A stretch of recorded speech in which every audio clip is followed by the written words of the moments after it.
Today, we're making a pasta Vesuvio.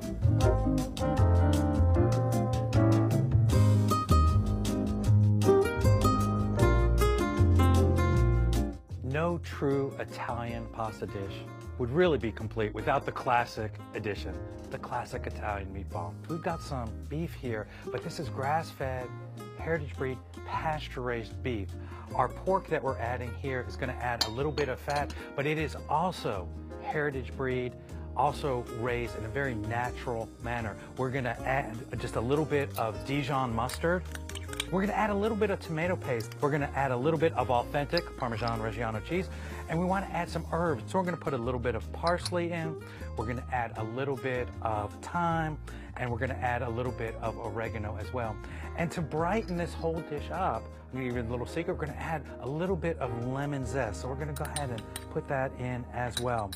And then we're going to take this, and we've got to work it. And this is real food, so we're going to get really involved. We want to lightly fold this together. We don't want to compress it, because then we're going to get a dense product at the end. Our meatballs are going to be more like tennis balls. So once we've got this mixed up, what we want to do for this dish, because we're controlling our portions, we're putting them in little ramekins at the end, we want to make little mini meatballs. So somewhere around between an ounce and an ounce and a half is kind of what you want to do, so that they're about this size. And once we've made those, we're going to go ahead and finish it, let them bake in the oven.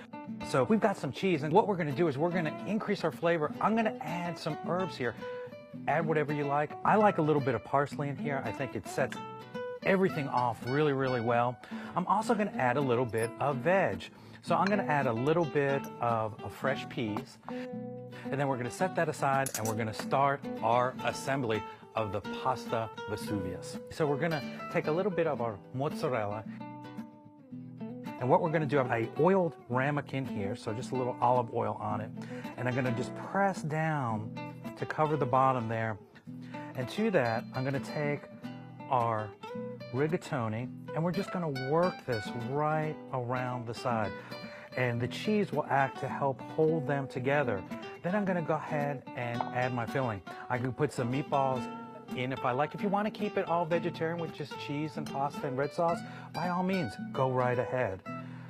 You can put whatever you like in. If you've got some fresh Italian sausage you'd like to put in, if you've got eggplant, if you've got zucchinis, if you've got all these other items. It's, again, Italian food is about what you're using at hand, but making sure it's of the highest quality. And then I'm going to use some mozzarella again, and we're going to just seal the edges in with some nice layers of mozzarella. The other thing that I love about this dish is that it's automatic portion control. This doesn't look like a whole lot, but it is more than you need. Just gonna finish it off just like that, and then we're just gonna pop it in the oven, finish it off, and hey, if you're making several of them, why not put a couple in the freezer? That way, when you get home, you're tired, late from work, 20 minutes in the oven, you've got a fresh, homemade, crafted, real Italian dinner. Once we've taken these out, and let it cool for a good 5 to 10 minutes or so, so that pasta and that cheese can set. Then we're just going to take a plate, invert it, give it a good shake, and here you have it. Now we're going to just dress it properly. We've got a little bit of wonderful red sauce. I'm going to show you how to do a little fancy chef trick here, a little chiffonade.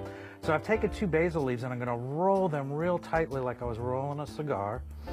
And then I was going to take my knife, and then just very easily and very quickly, I just feed the basil through, keeping my knife straight at a 90-degree angle to my board.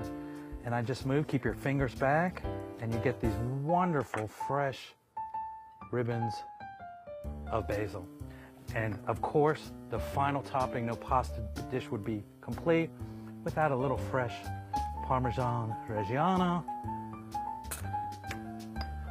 a little bit of salt, a little bit of pepper, and mangia.